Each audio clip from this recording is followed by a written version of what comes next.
I'm gonna give it to you straight. If you're not listening to Feral Activity Podcast, I don't know what the fuck you're doing with your life. I don't know what the fuck you think you're doing, but you need to stop whatever it is you're doing and go listen to Feral Activity Podcast right now. Right now, it's Feral Activity.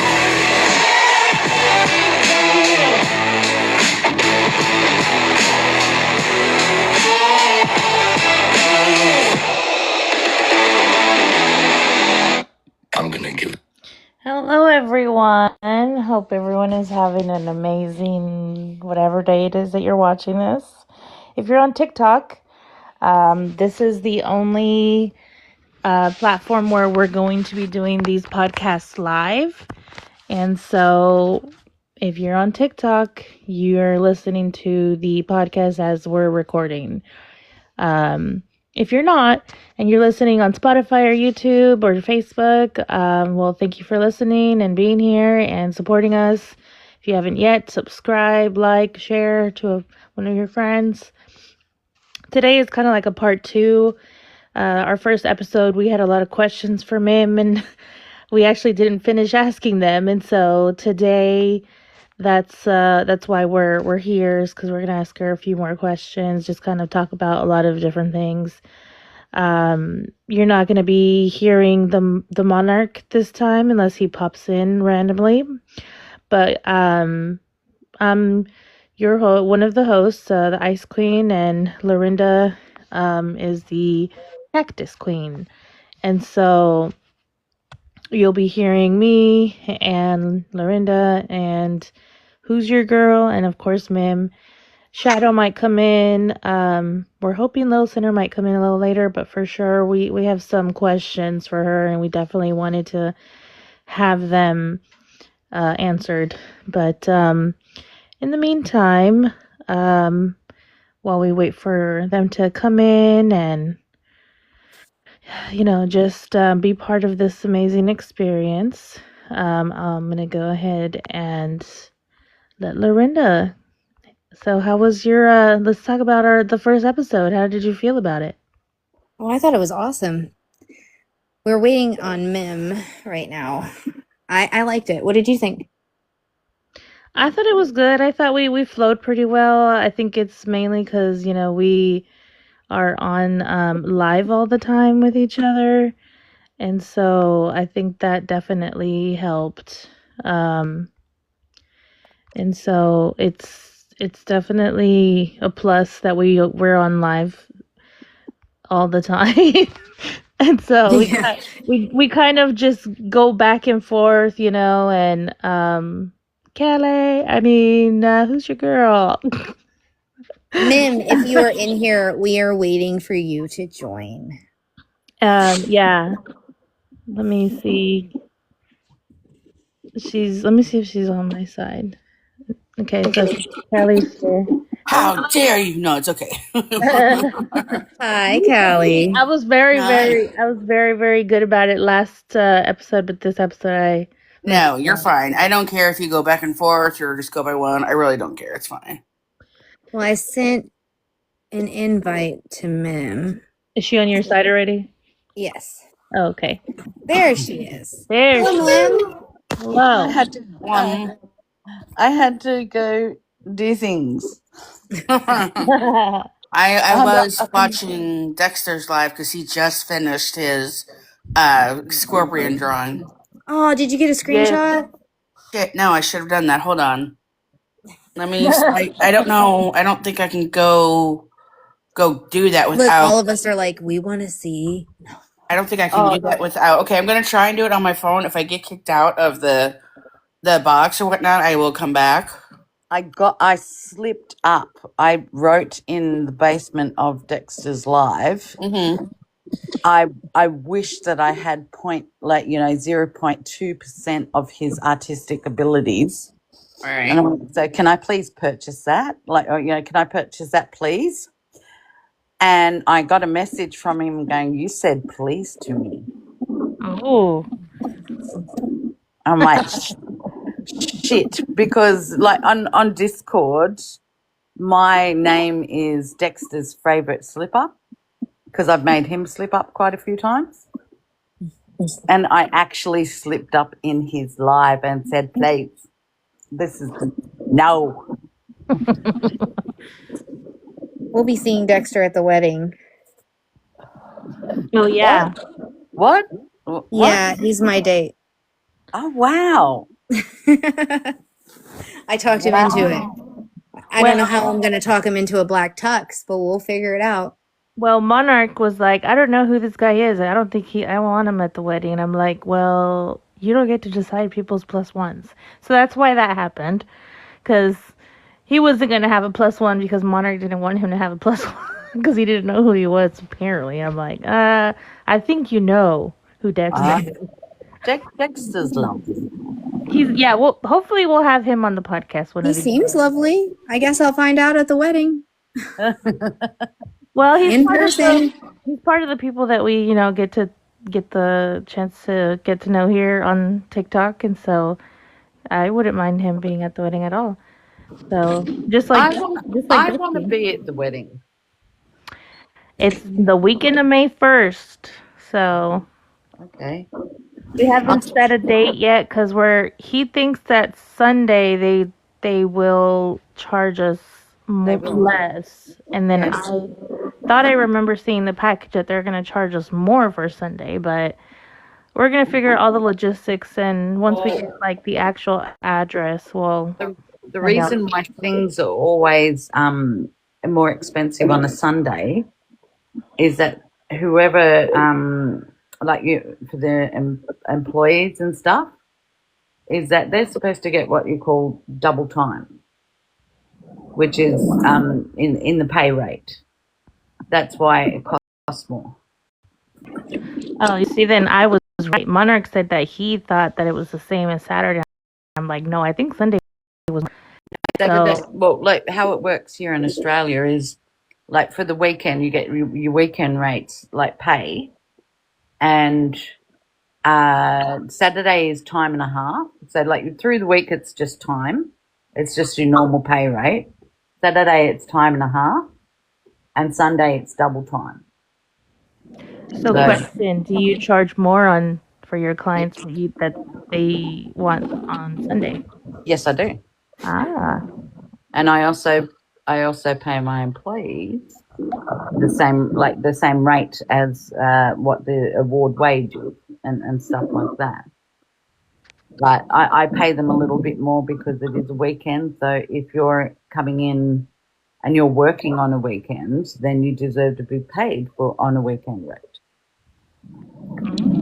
Okay. Yeah.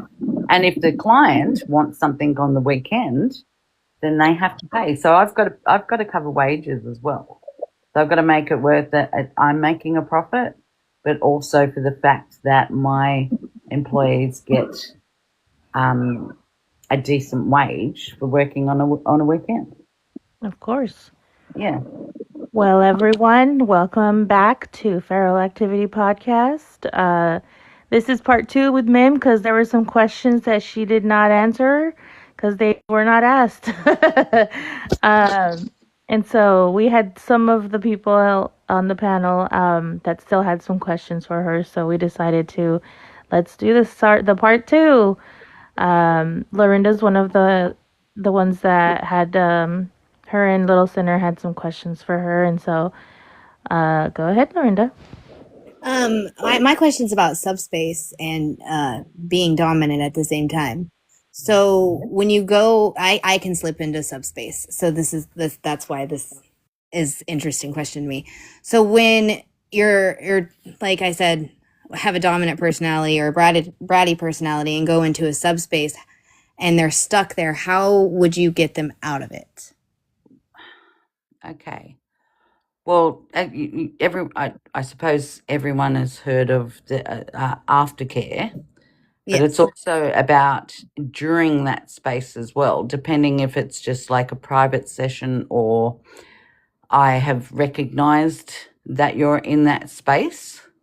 So I need to talk to you, and there's always there is always things that you've got to recognize, because like a lot of people don't understand that I look at body language. I notice micro expressions, little things that most people just take not take for granted, but will your facial expressions, your body, the way you shift your body, the way that you say things, the things that you don't say. I need to read that. Like, it takes a lot of mental capacity in my brain, but I've got to talk to you. Like, there's certain questions, leading questions that I'll ask. I can't really say what they are because it, depends on the individual.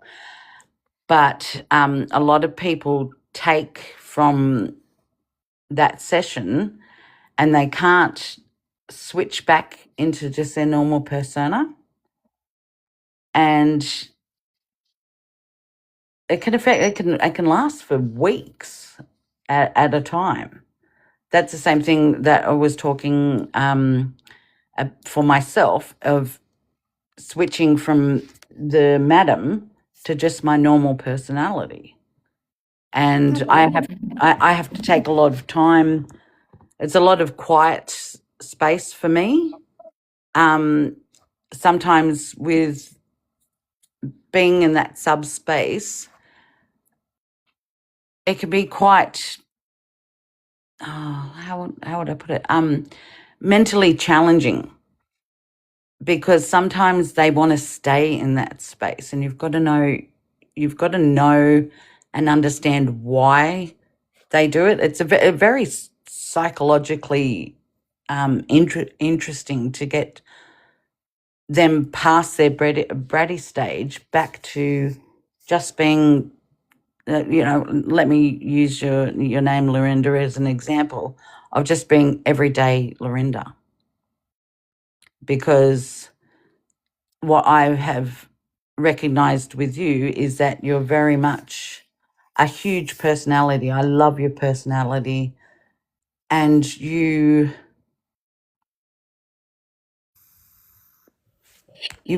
got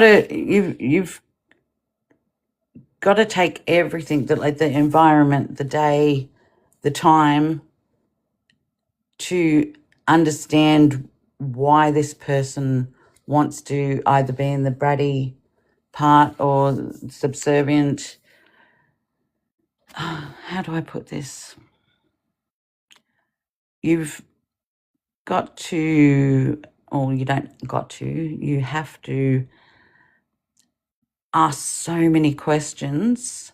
And actually, one way that I would probably do it is to get everyone out of the space and just sit and talk to you. And I've got to touch you, and I don't mean in the sexual sense.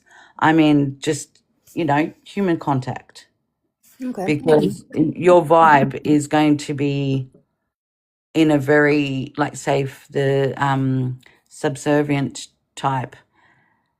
I'm going to have to draw you out of that.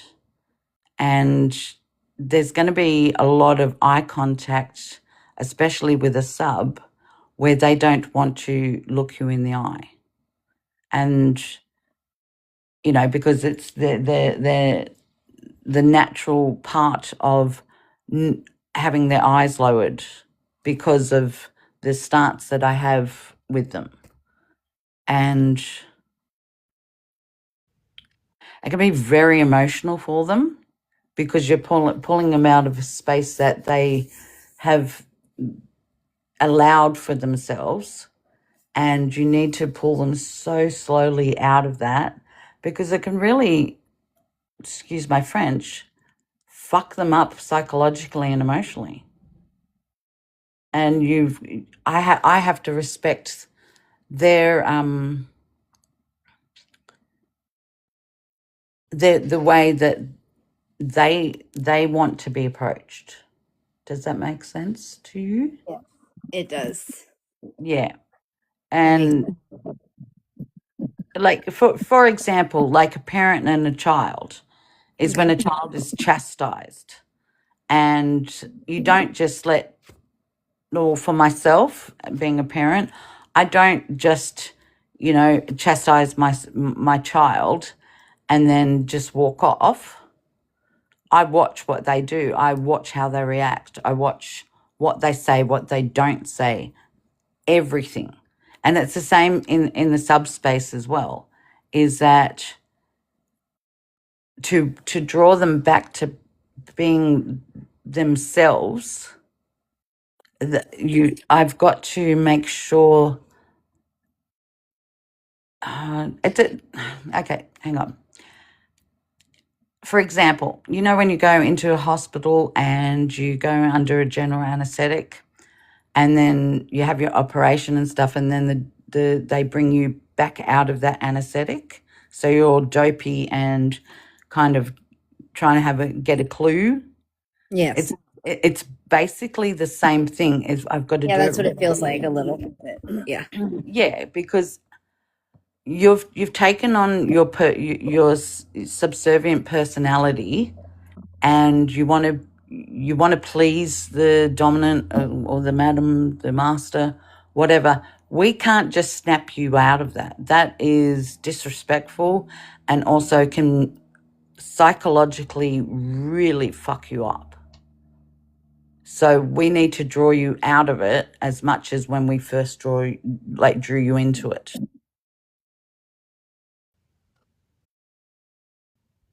That makes complete sense. Yeah, there's a lot more to it than a lot of people think. Have you ever went into a subspace? Yes. When I was under my old master. Yeah, and he did the same thing. I had so many questions with him of how do you recognize it? How do you know how to do this stuff? And he was so very gentle. I got to know him on a personal level, not a sexual level, but a personal level, where he was so tender and he was so caring. And not many people get to see that when people don't understand the lifestyle. Like, I don't, excuse me, hang on. Excuse me, sorry. I don't just walk around in the madam shoes all the time. Number one, my feet would be killing me. But when I walk into my dungeon, it is a very different thing. I have to build myself up into getting into that headspace. But there's also staying in that headspace, which takes a lot of mental power. But that's the same with subdoms, subs, slaves. Okay. Everyone, well, not everybody, but there's a lot of things that people don't understand, and it's whether or not they want to understand or they want to learn. Like, for example, when we're on a live, like a different live, Lorinda, and when you're in that bratty, bang, I'm going to, like, your quick wit, I respect a lot. And when I start speaking and I put on that tone to you, bang, you go straight into that subspace. But it's a playful subspace, because you and I haven't gone into the whole, okay, this is what you want today, the blah, blah, blah. But then you'll snap straight back out of it and go back into your bratty. And it's kind of, it's a bit of a switch type thing, but yours is very playful. But in a dungeon, it's a very different matter, where I would spend probably a good 20 minutes getting them into that subspace, because there's a lot of give and take and pull and push. But if you don't have your sub in the right space, they're not going to react the way that you want them to react. They're not going to react in the way that they want to react. So it's very psychologically draining to both of us. Not just me and not just them. It's the dynamics change completely. Because what I want you to do is, and this is just the aftercare part, is when you leave that door of my dungeon, I need to just very, very slowly and very carefully and caring make sure that you feel safe. And it has to be made safe. It needs to be made safe for myself as well. Because I can't just walk out. I can't just walk out the door and be Madam M. Sorry. Complete sense. Okay, yeah.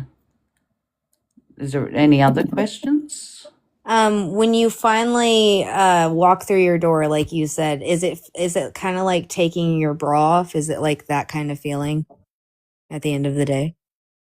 Well, walking in, it's like strapping a bra on or a strap on. Or I meant whatever. walking into your house. Walking into my house. Well, I have a rule of thumb of when I'm at my spicy work, my Madam Bra is on. It's tight. It's, corset tight. So that I've always got that feeling against myself of being in that space. And when I walk out that door, it's immediately taken off, but slowly, very, very slowly. Okay. It's kind of like a dance that you, when you put that corset on, you take your time making sure that every lace is done up properly and tightly and firmly. Same thing of taking it off. It has to be done slowly. Otherwise, everything is going to fall out all at the same time. Yeah. Does that answer it a little bit better for you? Yes. Okay. Okay. Is there any other questions from anyone? Shadow. I don't know if it was already asked or not, but what do you think like the most misconception that people have about your lifestyle? That I have sex with my clients. Okay. That is like, there's always the assumption because what you see on TV or you read magazines or books, fantasy books or anything like that, or you don't know what the other person is thinking. So the best thing to do is ask questions and answer them as honestly and upfront as you possibly can. And as I've said before, is that so many people think that I have sex with my clients because, you'll hear, oh, yes, you're a madam. So most people will automatically think, oh, you run a brothel. I don't run a brothel. I don't own a brothel. I wouldn't want to own a brothel. That's a headache in itself. But I have clients come in that want quite a amount of their fantasies to be played out in my dungeon. And the contract that they sign, it states very bold, disclaimer, Madam Mim will not have any sexual intercourse or anything like that with said client. And if they don't sign it, well, then they don't come in to see me. Has there been times where I've wanted to have sex with a client? Yes, of course. I can get turned on. But also, I've got to be in control of myself, of not letting that happen. And I won't let it happen. That's the the good thing that I like about myself, is that I can turn that part off of me without even having to worry about it. But yeah, the big thing is I do not have sex with clients at all.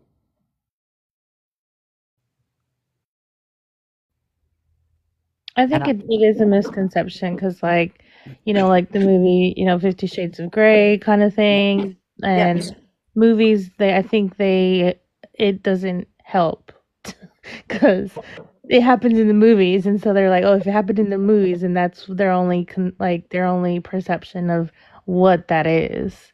Yes. And so, yeah, all of this is really new to me just because I've never been in that world. But yeah, I definitely wanted, I think, Hoosier Girl had also some comments about, I think it was an exotic dancer that she said she dated. Yes, I did. I do. And I get, we talked about this previously, not in a podcast, that, it can be, not everybody could handle a relationship or dating that type of person, not because they're not strong enough to do it, but inevitably a lot of jealousy or concern, or like, oh, well, they're doing this, they're taking their clothes off completely in front of other people, they must be doing sexual things with them, or they must be like doing their flirts, so, like, stuff like that. And it does take a certain level of maturity and self-assurance to be in a relationship with somebody like that. And I'm not saying that not everybody, and it's nothing negative to say, but not everybody has that. But it's not to say that if you don't have that in the beginning that you can't gain that, because you can. And I'm not saying I never had my doubts, but those were only in the beginning. And once I saw him, I was telling the girls earlier, once I saw him for the very first time performing, like, I understood it. And also, quite unexpectedly, but quite happily, it was a turn on. And I did not tell him. He told me that it was okay if I came in. But to be a surprise, I didn't tell him the first time I was going to come in. And so I was in the front row with some of my friends, and they came out to do their big introduction to the show dance, and he saw me, and the look on his face was pure surprise, and I could tell that he was also turned on as well, and it was almost like foreplay. And I told him, when he was down in the crowd, working and whatnot, like, I love you, but I'm not going to be able to stay till 3 a.m. when you get off work. He said, no, I wouldn't want you to do that.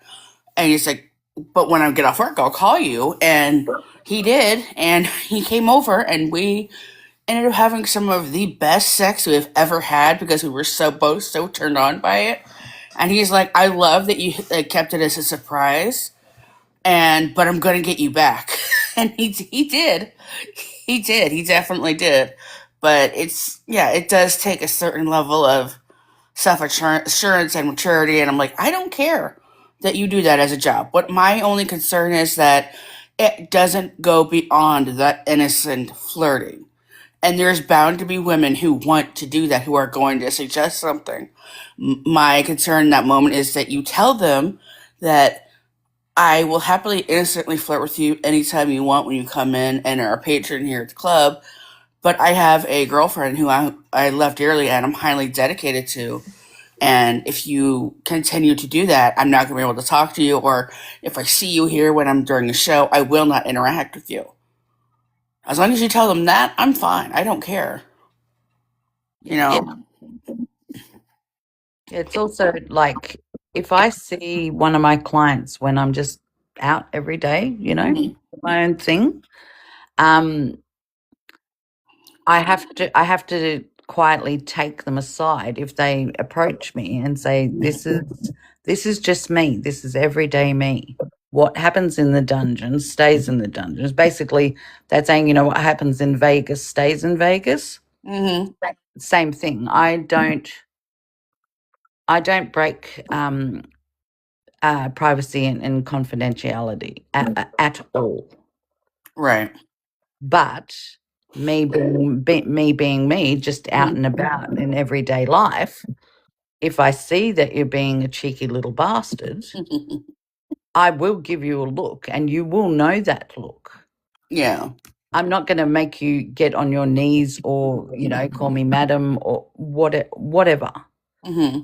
But I will cheekily shoot you a look, and you will know, and I will remember this. I'll note it down, and if you come for another session, I will punish you for it.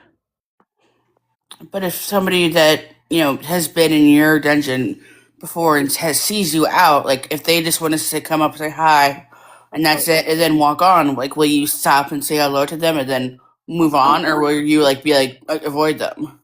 Of course, I would give them the time of day. Right. That's called respect. Mm-hmm. That's courtesy. That's respect.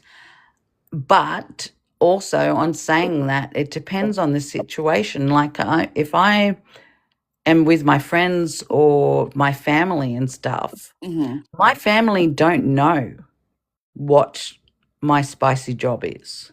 They don't know anything about that. I don't think that they need to know that.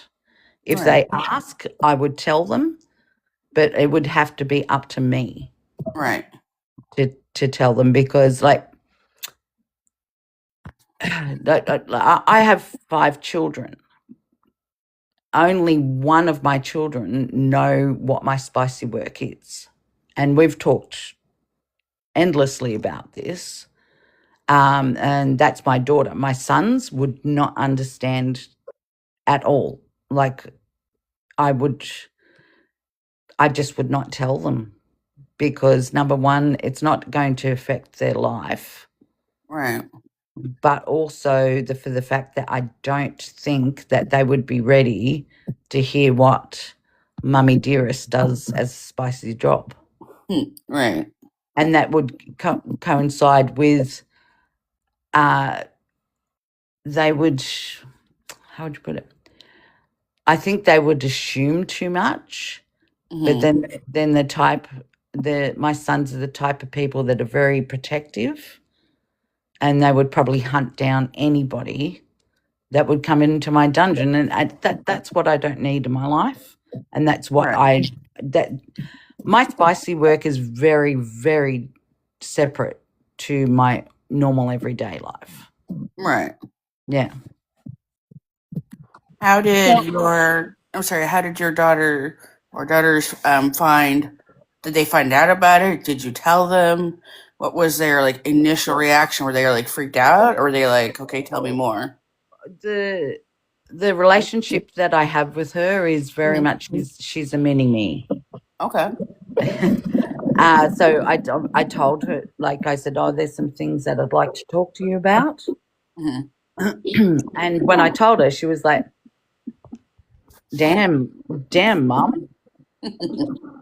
And then, all the questions, bang, bang, bang. And she just went, that's actually really hot, Mum. And I'm like, excuse me, what?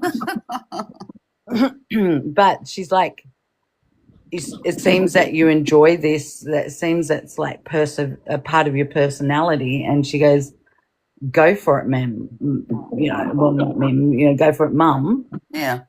You got 100% support from me. That's good that she's supportive and she wasn't freaked out by it. No, it's not a conversation that I would have had with her on the phone. Right. No, of course not. It had to be face to face. Yeah. So yeah. That's good.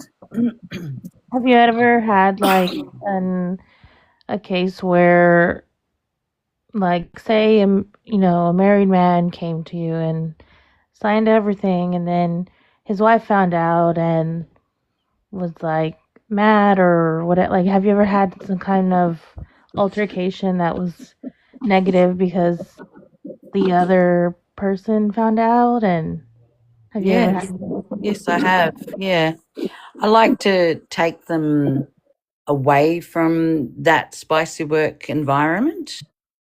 So I won't meet them at the dungeon, and I'll sit down and have a talk with them and answer as many questions as they want. Now, I've been yelled at. I've had a couple of wives, try to sideswipe me and punch me. I've got to make them comfortable. It's all about comfortability and making them feel a bit secure. And like the first thing is, and I say to them, and I'm like, the one thing that will be on your mind is, do I have sex with them? And they're like, yes. And I say to them, like, my work here, like, here is the contract, read it through, and you will see massive big disclaimer at the very end of the page that states, Madam Mim will not have sex with clients. And letting them know, like, because it's a big insecurity for anybody of being cheated on. But most of it is the surprise of the partner not knowing that that person had that within themselves. And yeah, Have you ever had a case where like the significant other found out and then booked a session with that, and it was like a them as a couple type of thing? yes, Wow. yeah, yeah. I've had ones that have just wanted individual, and then I bring up and say, I think that it would be beneficial for both of you to see each other in that space, because it's a new form of respect for both of them together. That's what I was gonna ask. Do you feel like because they did that experience together, it kind of solidified their bond more? Have you seen, or have they told you that afterwards? I have had some clients come and say that it actually has opened up their relationship, their marriage, their bond in different ways that they never thought possible for their relationship. But then on the other side, that's the positive side of it. The negative side is I've heard the really bad things that go on, because they've come to the dungeon and taken me aside and, can I talk to you? I'm like, yeah, I've got 10 minutes. Yep, let's go. Where it's actually turned really bad, like to the point that one of them has ended up in jail. Oh wow. Yeah. I should write like an encyclopedia of what can happen, does happen, doesn't happen. There's so much that the legalities of it. You'd need like 10 years of podcasts to cover that. I'm sure. Yeah, but yeah, no, I don't think that a lot of people understand that my dungeon is a very safe space. Everything is done medically safe, psychologically safe, and like bringing that back to what Lorinda had said, is that that I've got to make sure that everyone feels safe, and that is brought into the BDSM dungeon space, and that they're safe and secure and are able to just open up their fantasies and deepest, darkest fantasies, and then to bring them back out afterwards. That's why aftercare is so important. Oh yeah, I'm sure. Is there a time frame of the aftercare, or does it just depend on the person? It can go from anywhere to half an hour. The longest time for aftercare was a couple of months. Oh, wow. Yeah. So during that aftercare, do they not book any sessions with you until after, or how does that work? I won't allow any other sessions until the aftercare is finished. Oh, okay.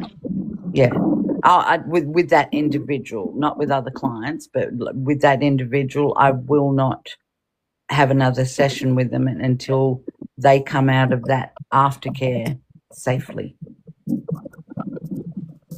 I know on last episode you were kind of talking of the different levels, but I don't remember.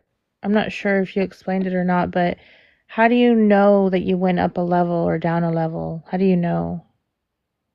Well, mine was with training with my old master, like from figuring out that I actually enjoyed this, and he recognized that within me. As I said, there's a lot of watching, is actually just observing everything, listening to what people say, what they don't say, what their micro expressions, their body language, and you can't just jump into one level. You've got to start at the very first step, and the first step is 2 feet in front of that first step, and then you lift your foot up. Like, for example, you lift your foot up to step onto the first step, and there's all little levels, all little micro levels to take you to firmly put your first foot up on that step. And you keep going. Like some people just stay on that first step, but then you've got to make sure whoever is training make sure that they support you to take the next step, if that makes sense. Yeah. Yeah, sometimes a lot of people can step up onto a step and not hold on to the railing. I want you to hold on to that railing because I don't know if you're going to wobble and lose your balance. So, yeah, it took me 8 years to get up to madam status. And that was basically living the lifestyle 24/7. There wasn't a break. So like whenever you go up or down a level, does that determine like how much the clients pay, or do they request a certain level and you can get to that, or like how does that work? Okay, so yeah, there's the different levels and stuff. With the contract that you sign when you come to the reception area, I refuse to have a client come in that's cold. How do I explain this? That's You never just done it before. Yeah, if they've never done it before, if they've got different fantasies or role play that they want to do, like for example, electrodes. I'm not just going to attach electrodes onto you and turn it up to the highest setting. You've got to work them up to where you think they can handle it, and it all comes into respect and knowing what that person can handle. So, for example, I will not and I cannot allow anyone to step into my dungeon and just think that they know that they're going to get something. I will build them up to it. But once you've been to see me a few times, then I know what you can handle. You know what you can handle. Let's take it up onto the next level. Let's take it that next step. Okay. Shadow, do you have any more questions?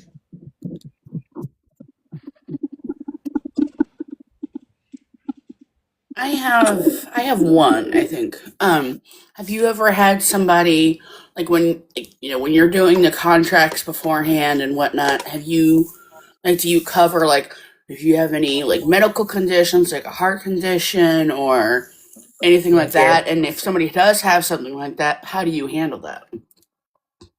Well, before I even go into my spicy work, I usually get sent an email Okay. of what the client wants, what the client expects. And so it's emails back and forth, and that's handled by my receptionist. Okay. But if they've got a medical condition, and it kind of helps too that I was a registered nurse. Oh yeah, I forgot about that. Yeah. Yeah. So that helps a lot in Yeah. just in deciphering whether or not it's advantageous for myself or for the client. Okay. And there's disclaimers and stuff, but I will never walk into a session knowing that you're susceptible to heart attacks or any kind of medical condition, and knowing that you've written on that consent form contract that this could easily turn into something that is going to end you up in hospital. Have you ever had somebody that doesn't, or not necessarily doesn't, but maybe doesn't know that they have a condition? Like maybe they, just they've never had an episode, so they don't know that they're like that, and then unexpectedly been mid-session and had like whether it's a heart episode or whatever may have you, and you had to like stop the session completely and like call the ambulance or administer like care or or Yes. like and they just didn't know that they could have that kind of an episode. Yes. Yeah, we've got a direct line to emergency services. Okay. Yeah. Have you ever had to do that? Like called like have the ambulance called? Yes. Where the first time that ever happened, were you scared or were you more concerned for the other person? More concerned for them. Right. Yeah, expectedly. Yeah. So yeah, of course, just like talking about aftercare, there's during care as well, Of course. because someone could easily get so into, like, for a client, get so into this role play and this experience and faint. Yeah. So you've got to stop, just put it on hold for the moment, take care of them, make sure that they're okay. And sometimes you have to stop the session completely. Right. Yeah. Well, I think that concludes my. I don't think I have any more questions for myself. Have you ever had like an accident that was really unfortunate? Unfortunate in what way? Like where they got hurt really bad and they had to go like seek medical care, or they asked for something and they got hurt somehow and Well, building up their tolerance levels. You don't, as I said, you don't get straight into it. Yes, unfortunately, there has been some incidences where the client has ended up at the hospital, but I will go in with them, and instead of just going, well, it looks like you've got a sprained ankle, go and see the doctor.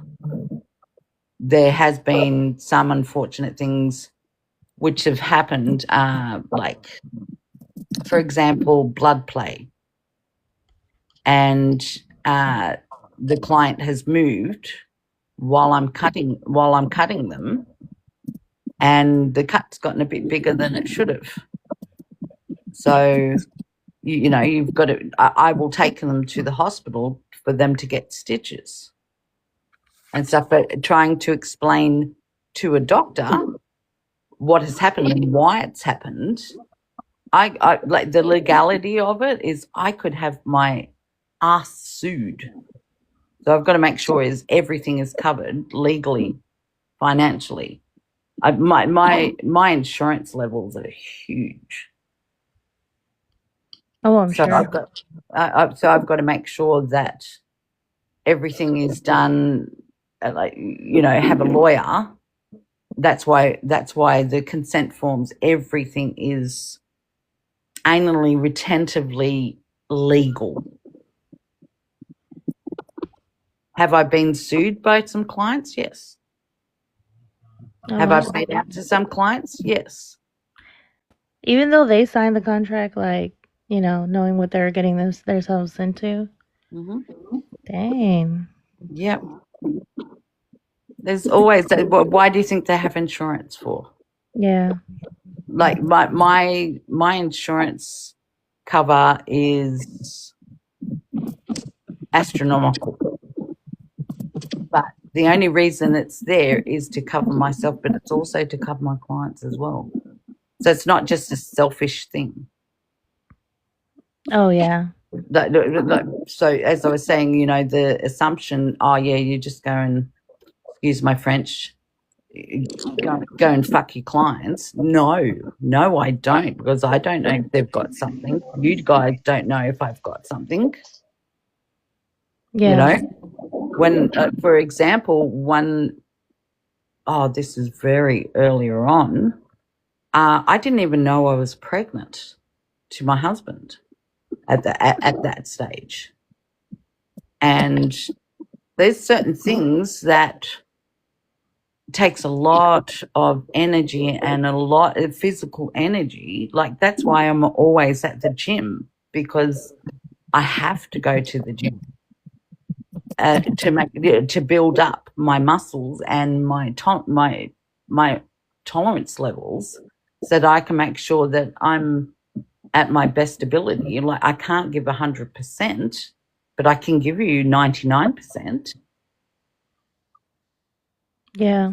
Yeah. There's a lot of things that people do not understand or don't even think about. There's a huge legality side of it as well. We have a question from the comment section. Yeah, go for it. It said, it took you this long to become a madam. How long does it take to become a master, or does it differ? I'm not a master, so I wouldn't know. And it would depend on what master level as well.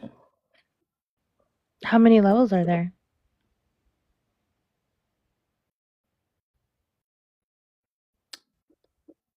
Wow.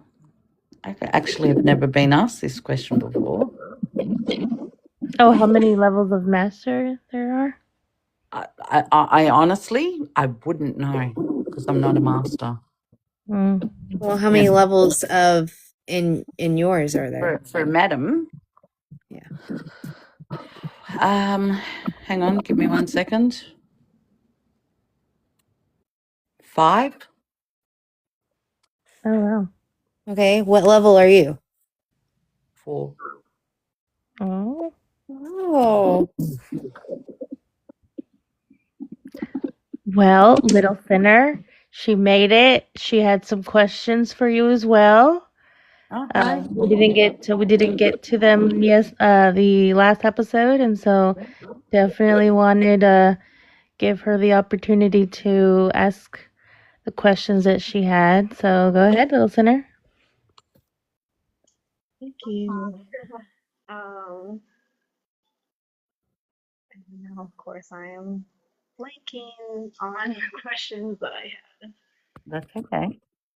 I remember there was something about subspace. Yes, I was curious about subspace and whether that's something that is achieved every single time, or is it very rare to get to that point? What do you mean, little sinner?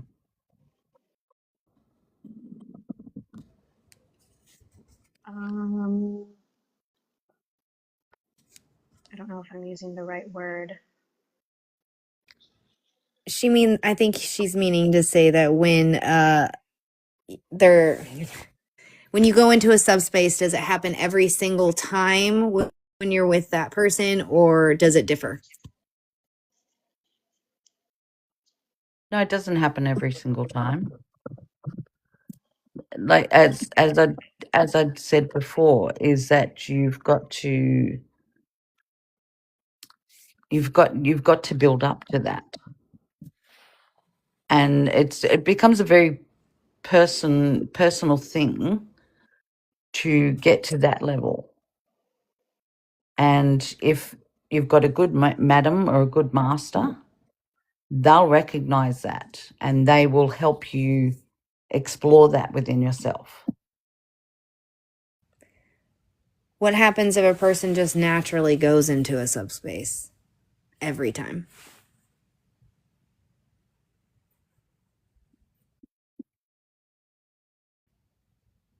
I would honestly tell them to go talk to a psychologist to delve into that more. Because if you don't understand it yourself, you need to talk to a professional that does. And they might be able to help you recognize why you go into that space bang straight on, or whether or not you build up to that, and whether or not you want to stay in that space. Because it's all personal choice. Interesting. Do we have any more questions? Sorry, I was dealing with my kid. Give me a second, Sachi. Oh, you're fine. We're all moms here, so we understand. Well, Yes, we do. Hoosier Girl is an aunt and a dog mom, so she kind of gets it too. Yep. Yes, my child has 4 legs, not 2. That is so. Um, excuse me. That is so nice of you to say that. So just for one moment, I'm not disappearing out of the page. I've just gotten a message, so I just need to answer that message. Okay. Okay. That is very nice of you to say such. That I am an aunt by association. That means a lot. I know a lot of people don't really consider like plant moms and dog moms and Roma, but if you're like responsible for another human life, or not necessarily human, but like just another life in Another, general, I feel yeah, like there's still responsibility in that. yeah, I'm a dog mom, and I know right, dogs are just as bad as like toddlers.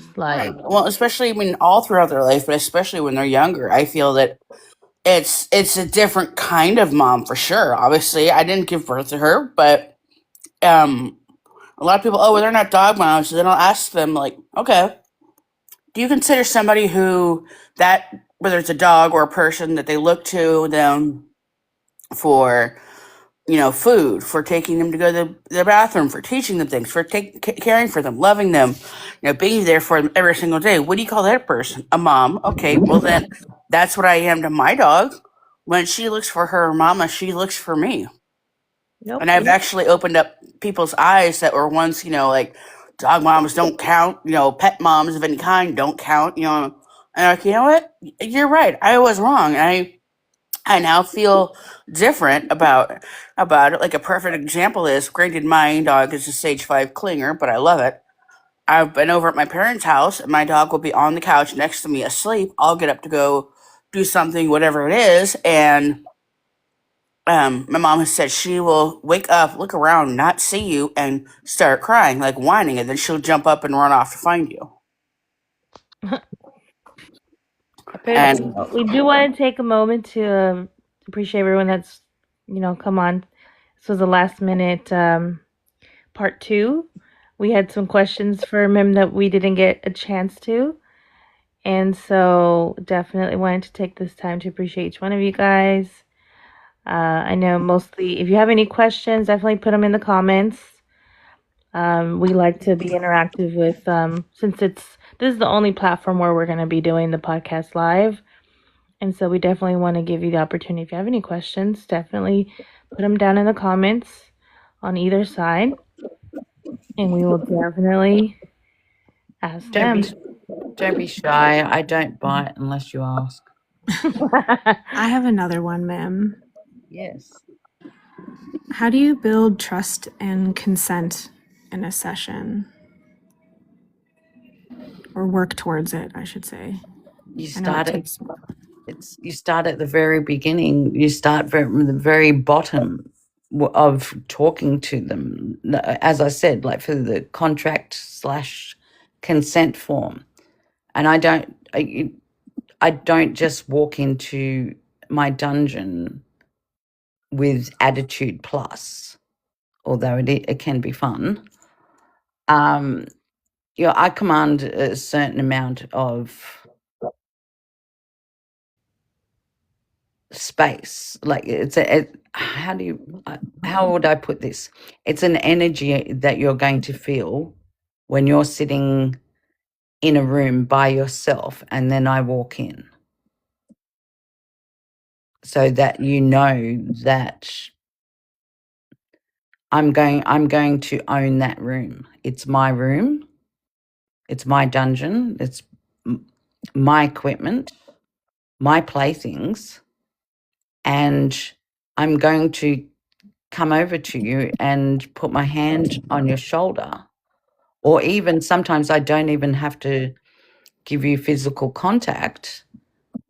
But most people, when I walk into a room, either are that wide-eyed because they don't know what to expect, or their eyes drop to the ground straight away.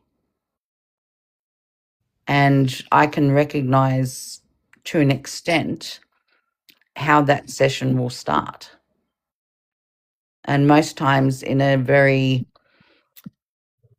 subservient role is that I will walk up to you, say, for example, Little Sinner. If I walked up to you, and of course, the first natural thing to do is to look at the door when someone walks in. But depending on what energy I'm portraying, I can pretty much guarantee that your eyes would drop straight to the ground after I'd walked in the door. But I'm going to walk over to you and I'm going to put my finger under your chin and raise your head so that we have eye contact. And I'll watch your pupils, whether they dilate, whether they contract. And in that moment, I'm going to know exactly what you want. Plus, from what I've read of what you've signed, it's a very big, what you would say, starter position.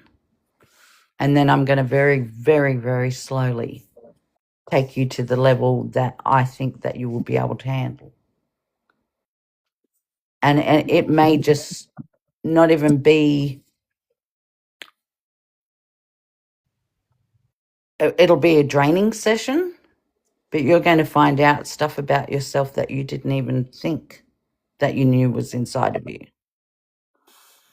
And that might just be that I keep eye contact with you pretty much the whole session. The unspoken is pretty much spoken to me. I've trained enough to know that I'm probably going to have at least another 6 sessions with you to get you where you want to go.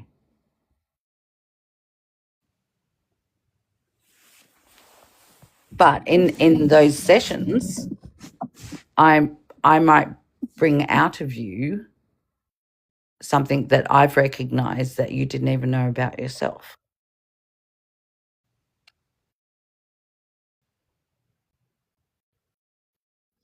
Has anyone ever surprised you?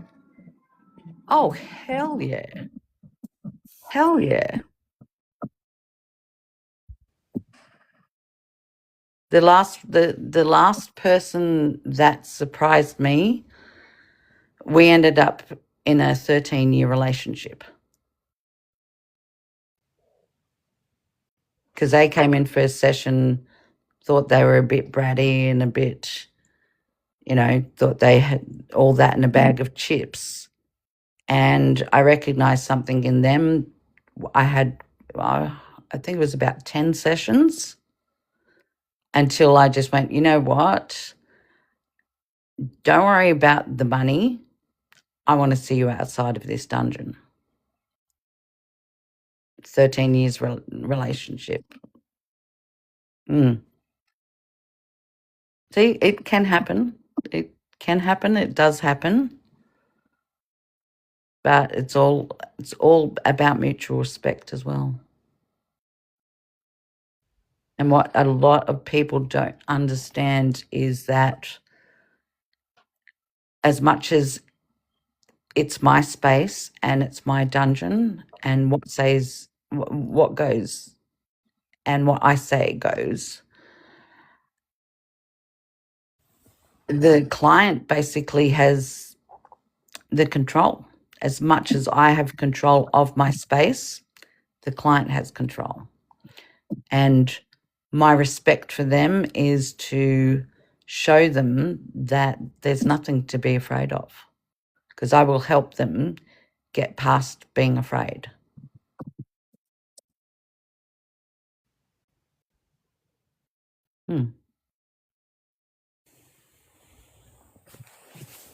If I ever visit your dungeon, can I bring my cactus?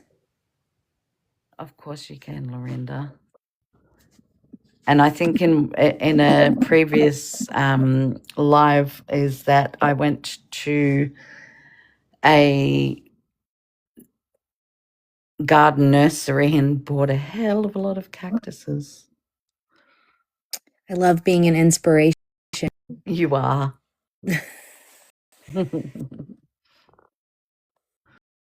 Make with them though. Like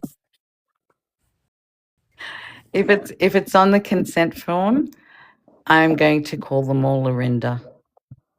that's what's up.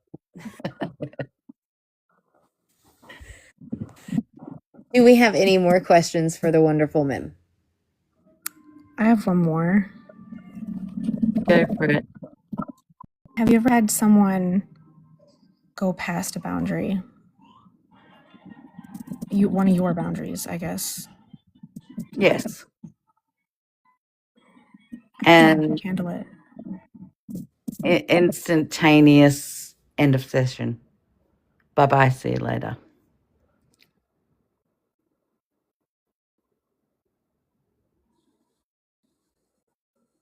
That's in the consent form, that I have the right to end a session immediately.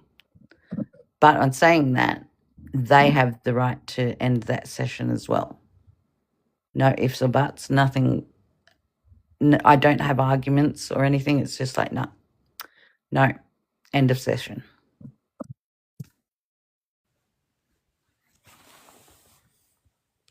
Interesting. I think one more question. I know I've already said that, but things pop up. Have you ever had somebody where you wanted to end, you for whatever reason you wanted to end the session, and you said no, the firm stop, all of that, and they didn't want to, and they didn't want to leave. Basically, they refused to leave. Therefore, the authorities had to be called. Or has everybody always been kind of respectful of your choice? I have a really good, amazing ex-army, in America, Marine, Mm-hmm. and he's my bouncer. Okay. And all I have to do is I have a little button that I can push, but there's also two cameras and stuff that I can instantly turn on. I've got a little, what do you call it? Little remote that I have on me at all times that will give off a signal. And if it gets too much in my dungeon, all I have to do is press that. Okay. And that's attached to one of my bracelets.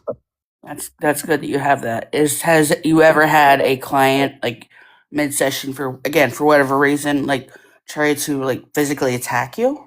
Yes. Mm. Yeah, there's been some unfortunate things that have happened to me.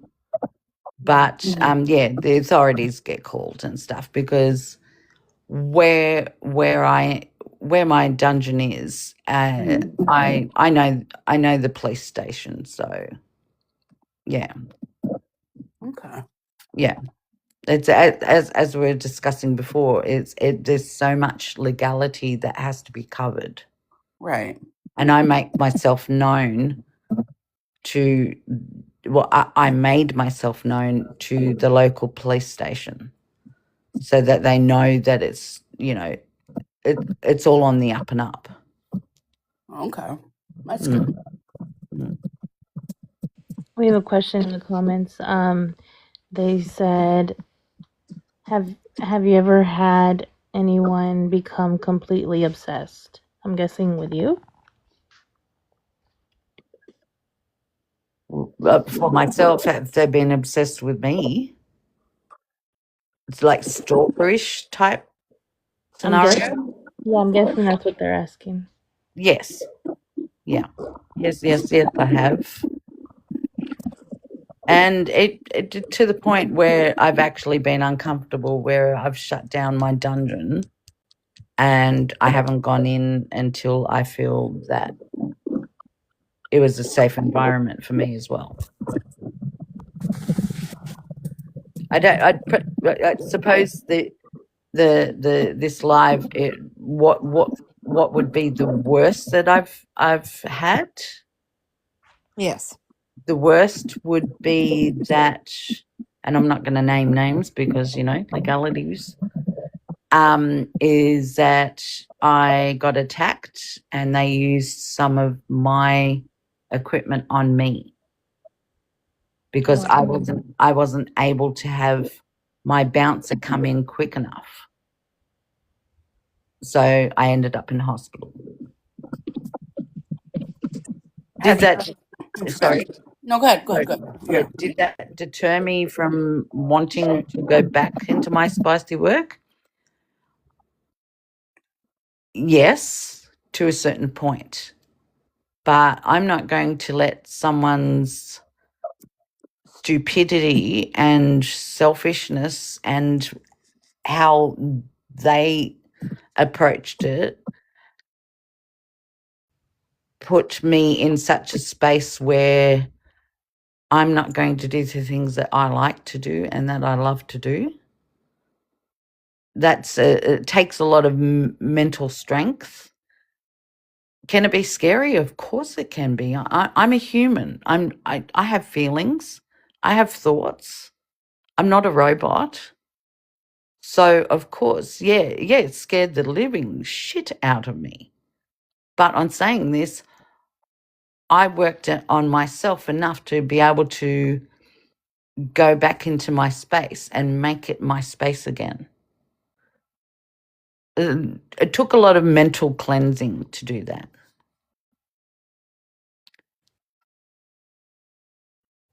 But I didn't want my space to be invaded and made dirty just because someone decided that they thought that they'd do that to me. Sorry, but you don't have that power over me. You might make me feel uncomfortable and you might make me feel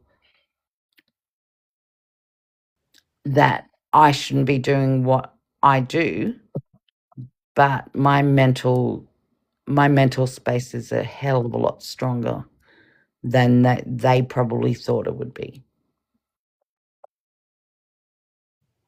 Did you redecorate your dungeon after that incident? I made sure that a few things were better under lock and key. So it's a learning experience. Now I have cabinets that I can lock up and you cannot get into that. And how my security goes as well. That's why I have that little remote on my bracelet instead of on one of the benches. So lessons learned. You can always make something better. Yeah, that's unfortunate that happened. Very unfortunate. I think that saying of shit happens, but you learn from it and you just adjust things. And yes, Lorinda, to answer your question, yes, it kind of, I suppose in the women's senses, I got to redecorate. Yes. Add a few better features, take away a few features that I really loved, and I actually got into the kid headspace of stomping my feet, going, "Someone made me fucking move this around." Yeah, yes, madams can have tantrums too. They can be just as bratty as the next brat. Yeah.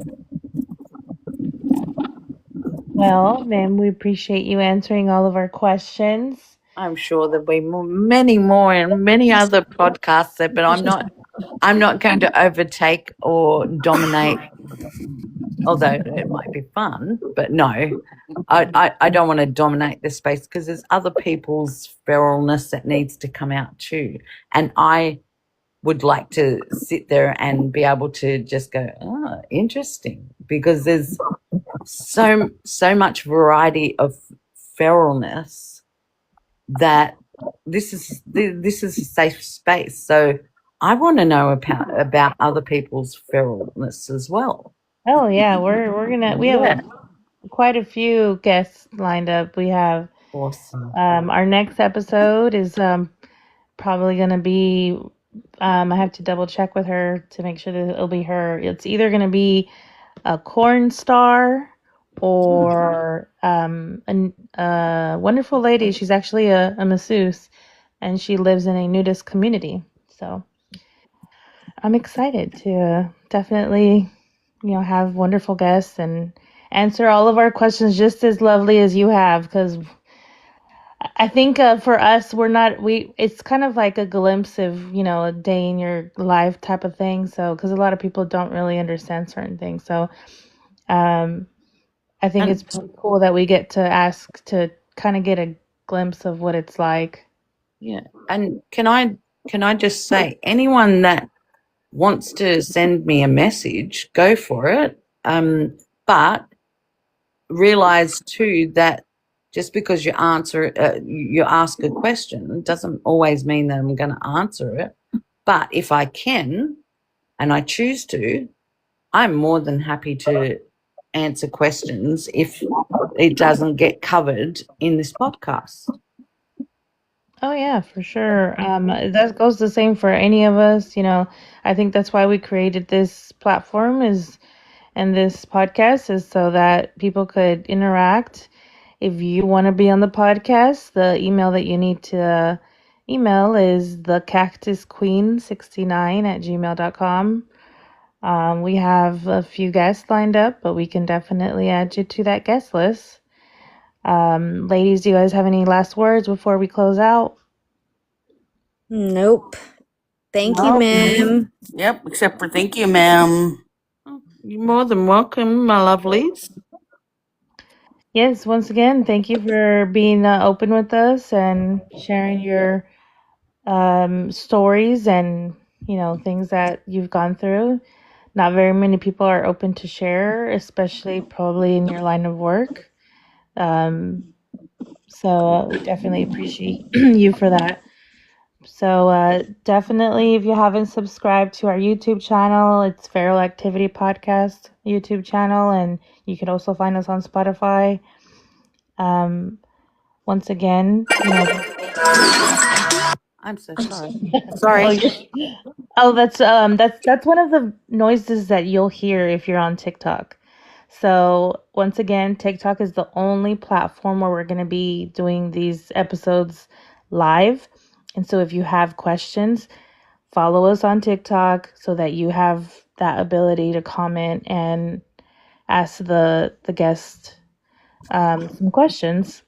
And if you don't catch the episode, then you can definitely listen on Spotify and YouTube and Facebook. So thank you so much for everyone that joined us, and stay tuned for our next one.